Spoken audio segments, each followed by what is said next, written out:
Palestine യുദ്ധത്തിന് സംസാരിക്കുന്നില്ല, എന്തുകൊണ്ട് ഉക്രൈനിലെ വേദനിക്കുന്ന ജനങ്ങൾക്ക് വേണ്ടി സംസാരിക്കുന്നില്ല എന്നൊക്കെ ചോദിച്ചാ ഒരു ബന്ധവുമില്ലാത്ത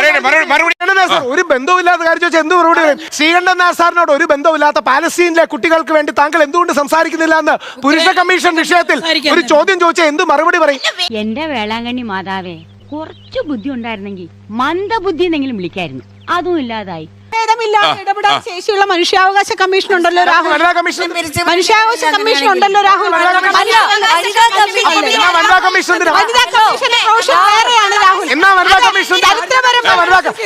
ചോദിക്കുന്നു, മനുഷ്യാവകാശ കമ്മീഷൻ പോരെ? സ്ത്രീകൾ മനുഷ്യരല്ലേ? എന്നെ കഷ്ടല്ലേ? Common sense ഇല്ലാത്തതിന്റെ കുഴപ്പേ. അല്ലെങ്കിൽ ബുദ്ധി പറഞ്ഞു കൊടുക്കാൻ ആരെങ്കിലും വേണ്ടേ? നമ്മുടെ നാട്ടിലെ മൂന്നാർ എഞ്ചിനീയറിംഗ് കോളേജിലെ ഒരു സെക്കൻഡ് സാർ, അദ്ദേഹത്തോടല്ലേ ചോദ്യം.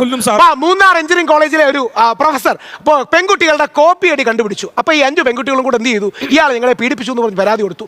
എന്റെ ദൈവമേ, അപ്പൊ കുടുംബടക്കം കള്ളന്മാരാണ്. 11 വർഷം അയാൾ നിയമപോരാട്ടം നടത്തി, 3 വർഷം ജയിലിൽ കിടന്നു.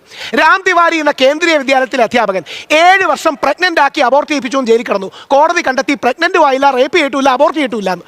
ആ പെൺകുട്ടി മാർക്കിന്റെ കാര്യത്തിൽ തർക്കം തീർക്കാൻ വേണ്ടി പോക്സോ കൊണ്ട് കൊടുത്തതാണ്. എനിക്കും തോന്നിയത് 7 വർഷം ജയിലിൽ കിടന്നു. ഇതേപോലെ വ്യാജ പോക്സോ ഒക്കെ കിട്ടി നമ്മുടെ മക്കൾ 20 വർഷം ജയിലിൽ കിടക്കുമ്പോഴേ നമുക്ക് അതിന്റെ വേദന അറിയാം. വല്ല കാര്യമുണ്ടോ? എന്തിനാണ് ഇങ്ങനെ ഇല്ലാന്ന് നടക്കുന്നത്? നമ്മുടെ മരണപ്പെട്ട ദീപകിനെ പോലെയുള്ളവർ SKN നിരപരാധികളാണെങ്കിൽ രാഹുൽ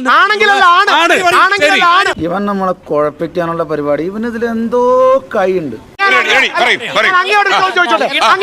നമ്മുടെ നാട്ടിൽ ഒരു സ്ത്രീ ഏതെങ്കിലും സ്ത്രീധന പീഡന അല്ലെങ്കിൽ പ്രശ്നത്തിൽ ആത്മഹത്യ ചെയ്താൽ നമ്മുടെ മുഖ്യമന്ത്രി മന്ത്രിമാരും അടക്കം നിലപാട് പറയാൻ അനുശോചിക്കും. കറക്റ്റ് ആണ്.